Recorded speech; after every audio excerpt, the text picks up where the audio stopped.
जोहार गे पठो को नवा सानताड़ी स्टडी चैनल रे पे सागुन दाराम नवा वीडियो दो यूजी पीजी नेट सेट सानाम को लगित गे कना तबे दो क्वेश्चन सन गे बोन माड़ा लेन गे कुकली सानताड़ी परसी आर साहेद हारा बुरु रे खिस्चान मिशनरी को एनएम कथा को ऑल सदर में तेला परसी दो मिटान जेता उपरुम ए अगुयाय आर परसी हारा बुरु रे ऑलबेल रिया हों लगती मिना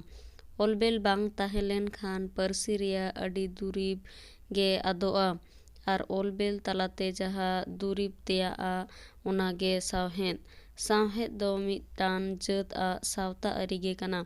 सावता रिया सानाम लेकाना चितर गे सावहेद तलाते झलका सानताड़ी परसी आर सावहेद हाराबुरु कमी होरा रे जुग जापा को खन हपड़ाम कोआ एनेम मेना गया परसी आर सावहेद रिया हाराबुरु कमी होरा दो बार लेकाते मेन गानोआ लई लपई तलाते ऑलबेल तलाते लई लपई तलाते सानताड़ी परसी आर सावहेद हाराबुरु कमी होरा सानताड़ी परसी आर सावहेद हाराबुरु कमी होरा रे हापड़ाम कोआ एनेम कथा दको लई लपई ते उइहरआ सावहेद ऑलबेल बांग ताहेलेना ओका परसी रहों ओनाते सानताड़ी परसी हाराबुरु लगी तेहों हापड़ाम को लई लपई तला तेगे सानताड़ी परसी जेवेद दो को दोहो अगुआ कदा बंचाव कते जतन जोगाव कते दोहो अगु लेदा ऑलबेल तलाते सानताड़ी परसी आर सावहेद हाराबुरु कमी होरा जुग बदल साव सावते सानताड़ी परसी आर सावहेद हाराबुरु लगी ते ऑलबेल कोरेना हों लगती पड़ावेना मेनखान तीस खन ऑलबेल तलाते सानताड़ी परसी आर सावहेद जतन जोगाव कते दोहो रिया कमी होरा एहब लेना ओना रिया नागाम पांजा नाम लगित आर हों खोंदरंग रिया लगती मेना गया अडी होड़ गे को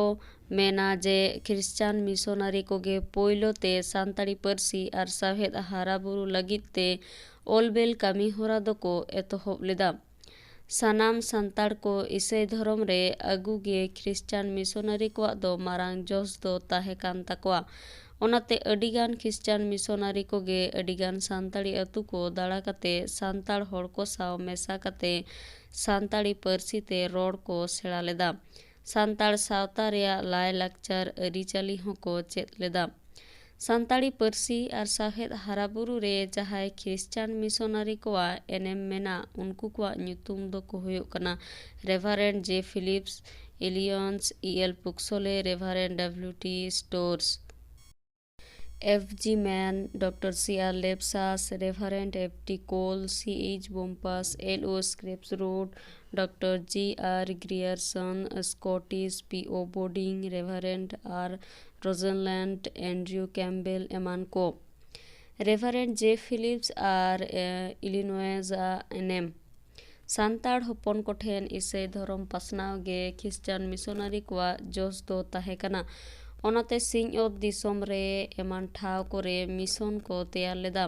1838 साल रे उड़ीसा पोनत रिया जलेश्वर रे अमेरिका बैप्टिस्ट मिशन को बेरेत लेदा आर नोआ मिशन रेन गे गलीम रेवरेंड जे फिलिप्स लियोन सान्ताड़ अतु कोरे दाड़ा कते हड़ हपन को साव मेसा कते सानताड़ी परसी ते रोड किन सेड़ा लेदा और ईसाई धर्म पासनाव लगी ते इतुन असना होकिन बेरेत लेदा नोआ इतुन आसड़ा रे दो सानताड़ी ते ओलो पढ़ाव होयो तहेत उनाते को मेना जे नोआ मिशन रेगे पोइलो सानताड़ी परसी ते ओलो पढ़ाव दो एतोहब लेना रेवरेंड जे फिलिप्स दो सानताड़ी होड़ कोठेन सानताड़ सेरेंज भेंता कथा को कहनी को तुमल कते 1845 साल रे मितांग पुथी होय उछल लेदा मेनखान ओना पुथी रिया चेत ᱧᱩᱛᱩᱢ ताहे कना ओना रिया हुदिस दो नित धबी हो बांग ᱧᱟᱢ कना नोआ गे चेता सानताड़ी परसी ते पोइलो उछन पोतब कना नोआ पोतब को दो बांग्ला चिकी तेगे ऑल लेना रेवरेंड जे फिलिप्स 1852 साल रे मिटांग रोनोड़ पोतब होय ऑल लेदा ओना रे ᱧᱩᱛᱩᱢ दो ताहे कना an introduction to the Santali language नोआ पोतब गे मेन गानोआ होड़ अवतार रेया दो दलील कना रेवरेंड एल ओ स्क्रिप्स रूट नुई गोंके पूरा ᱧᱩᱛᱩᱢ ᱨᱮᱵᱷᱟᱨᱮᱱᱰ ᱞᱟᱨᱥ ᱳᱞᱥᱮᱱ ᱥᱠᱨᱮᱯᱥ ᱨᱩᱴ ᱥᱟᱱᱛᱟᱲ ᱠᱚᱫᱚ ᱱᱩᱭ ᱜᱮ ᱠᱮᱨᱟᱯ ᱥᱟᱦᱮᱵ ᱧᱩᱛᱩᱢ ᱛᱮᱠᱚ ᱵᱟᱲᱟᱭ ᱠᱟᱱ ᱛᱟᱦᱮᱸ ᱠᱟᱱᱟ। ᱠᱮᱨᱟᱯ ᱥᱟᱦᱮᱵ ᱫᱚ ᱵᱮᱱᱟᱜᱟᱲᱤᱭᱟ ᱢᱤᱥᱚᱱ ᱵᱮᱱᱟᱣ ᱞᱮᱫᱟ। उनी अड़ी लेकान पार्सी बाड़ाय तहे कान ताया ओना होतेज ते सानताड़ी पार्सी सेड़ा केते आनाट गे बांग होय लेन ताया। उनी सानताड़ी पार्सी सेड़ा लगिद खुंदुगुर आर बीराम हासदा माचेद लेकाते नाम लेद किना। केराप साहेब दो ओना खातिर ओना अंचल रेन सानताड़ हपन को लगिद इतुन आसड़ा बेरेद लगिद कुरुमुटु लेदा। ओना खातिर केराप साहेब सानताड़ी पहिल पुथी दोसार पुथी बुजराकान पुथी एमान पुथी को तैयार लेदा। रेभारेंड ए कैम्पबेल नुई गोमकेया पूरा ᱧᱩᱛᱩᱢ दो ताहे कान ताया एंड्रियो कैम्पबेल साहेब मानभूम जिला रिया पुखुरिया मिशन रे कामी धुरव लेनाय। उनी दो 1890 साल रे मिटांग छापाखानाय बेरेद किदाय आर ओना छापाखाना खोन लेताड़ गे सानताड़ पार्सी ते छापा कामी होराय एतहब लेदा। उनी दो ओना अंचल रे 10टी अतु रे इतुन आसड़ाय बेरेद लेदा। सानताड़ गिदर को ओलोग पढ़ाव को सेचेद लगते कैम्पबेल साहेब दो पढ़ा पुथी को दो आज गे ओल लेदा। आरहों उनिया 1899 साल रे ए सानताली इंग्लिश डिक्शनारी आरहों एमान पुथी उछन लेदाय। कैम्पबेल साहेब आर मिटान पुथी दामिने इको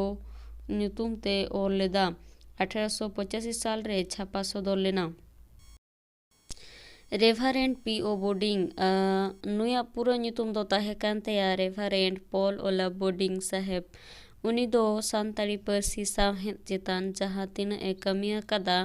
ओना दो चिरोक दिन सोना अक्षर ते ओल मेनाम। बोर्डिंग साहेब 1890 साल रे सिंह और दिसम ते हेज लेनाय।